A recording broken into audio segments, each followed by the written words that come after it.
Olá, vamos falar um pouco sobre registro de candidatos.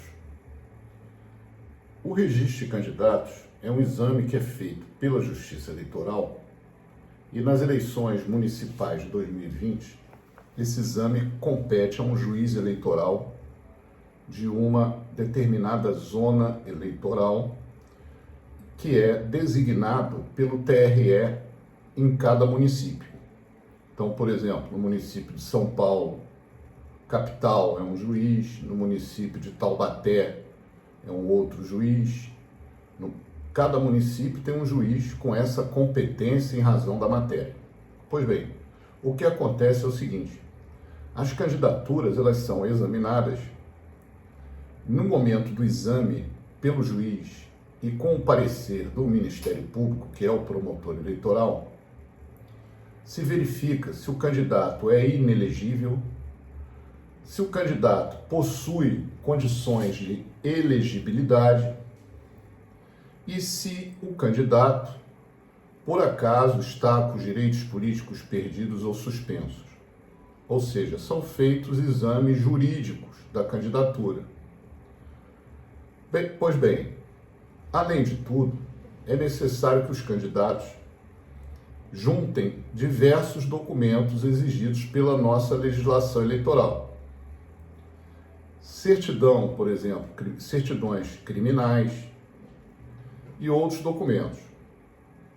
Muitos dos candidatos não são bem informados sobre isso e deixam para tomar essa providência muito em cima da hora. E a Justiça Eleitoral diz que tem 72 horas para cumprir as diligências, sob pena de indeferimento.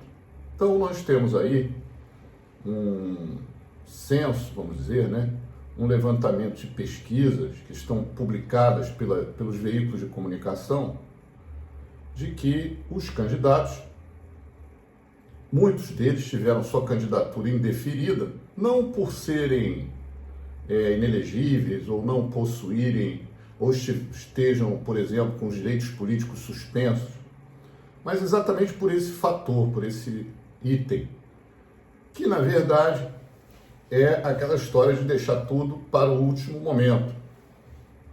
Então a Justiça Eleitoral, ela indefere essas candidaturas. Mas muitas pessoas não compreendem, a sociedade em geral, nós eleitores, não compreendemos como pode alguém que foi indeferido pelo juiz ainda continuar na campanha. Pois bem, a nossa legislação eleitoral, ela permite que o candidato recorra da decisão do juiz ao TRE e da decisão do TRE ao TSE. Enquanto esse recurso estiver tramitando, ela pode, esse candidato, ele é considerado candidato sub judice e ele pode ter o nome mantido na urna eletrônica, pode fazer propaganda por panfletos e bandeiras nas ruas, por adesivos microperfurados nos automóveis, ou seja, todo tipo de propaganda que é permitida pela lei eleitoral, inclusive pelo rádio e pela televisão. Então, imagina, você está assistindo horário eleitoral gratuito na sua cidade e tem um candidato indeferido, que isso foi publicado pelos meios da imprensa em geral, pela internet inclusive, mas ele está lá, firme e forte, com recurso, fazendo a sua campanha. Pois bem, quando é que termina essa situação? Quando é que ele deixa de ser efetivamente um candidato sub judice? No momento em que há o trânsito em julgado da decisão. E o que significa isso? Quando não cabe mais recurso, ou quando há uma decisão colegiada que pode ser proferida, geralmente, pelo Tribunal Superior Eleitoral.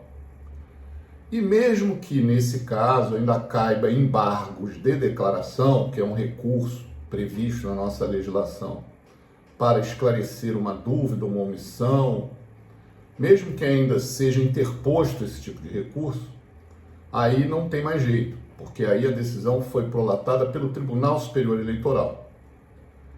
Ah, mas ainda tem chance? Tem. Se ele conseguir uma liminar, se ele conseguir suspender a causa de inelegibilidade. Porque, por exemplo, imaginem vocês, tem um candidato que está condenado numa ação de improbidade, está condenado por um crime em outro processo. Dependendo dessa condenação, ele está inelegível. Então ele pode, naquele processo que não é eleitoral, conseguir suspender a inelegibilidade com recurso e provar isso junto à Justiça Eleitoral. Bem, nesse caso, ele se livra momentaneamente de ser afastado da campanha, né? E também, se ele anular a causa de inelegibilidade, enfim, se ele conseguir um efeito suspensivo ao recurso que ele interpôs, que indeferiu a sua candidatura. Então são hipóteses que dão chance, né, ao candidato. E essas chances elas vão se verificando em diversos casos concretos, políticos de renome, que são efetivamente, têm bons advogados e conseguem aqui uma boa prorrogação no sentido da sua candidatura. Pois bem, aí vem uma outra pergunta. Tá, e se ele assumir o mandato eletivo? Antes de tomar posse, ele precisa ser diplomado na Justiça Eleitoral. Existe a figura da diplomação. Então, ele recebe o diploma, com aquele diploma ele apresenta na Câmara Municipal, no caso o prefeito e os vereadores, e aí ele passa efetivamente a assumir o mandato eletivo com o exercício da posse. Mas aquele processo ainda pode estar correndo contra ele na justiça.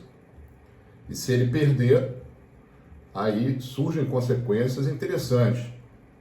Se for um candidato a prefeito que ganhou a eleição e perdeu o processo na justiça, faz-se, na maioria das hipóteses, aliás, hoje já é certo que isso aconteça, uma nova eleição. Não assume o vice.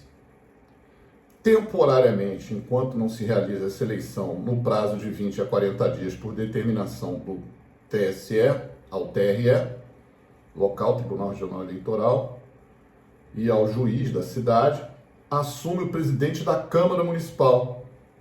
Então, às vezes, pode escrever que nós vamos ter diversos casos no Brasil, né, porque nós temos aí aproximadamente 5.700 municípios, em que teremos o quê?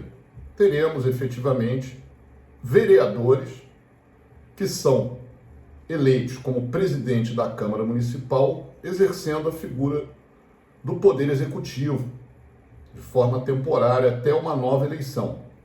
Essa nova eleição naquela cidade envolve mais gastos, eleitores vão de novo para as urnas, envolve uma nova campanha eleitoral. Essa eleição se chama de eleição suplementar, é o chamado mandato tampão. E aí vai ser eleito, vai ter registro de candidato de novo, tudo novamente vai ser estipulado dentro de um calendário eleitoral. Por fim, para encerrar agora essa explicação, e se for um candidato a vereador que foi conseguindo por recursos, foi eleito e depois ele perde o diploma? Bem, nesse caso, se for um candidato a vereador, assume o suplente, primeiro suplente do partido dele, né? O primeiro suplente do partido dele. Acontece que, nesse caso, o partido também fica prejudicado, porque os votos que os eleitores dão ao vereador também são votos chamados de legenda do partido. Então, a primeira dezena do número é sempre o número do partido, não é o número do candidato. Então, nesse caso, anulam-se ambos os votos, certo? Mas depende também da hipótese. Por quê? Se no momento da eleição ele não estava inelegível, no momento do dia da eleição, que é 15 de novembro, né? Ele não estava inelegível, os votos contam-se para a legenda. Mas, se no momento da eleição ele estava inelegível, aí não se conta para a legenda. Então ainda tem essa outra questão que pode ou não contar, dependendo da hipótese concreta. Bem, acredito que com esses esclarecimentos, nós eleitores podemos pensar melhor sobre a nossa legislação eleitoral. Um forte abraço e depois continuamos com outras indagações, se for o caso.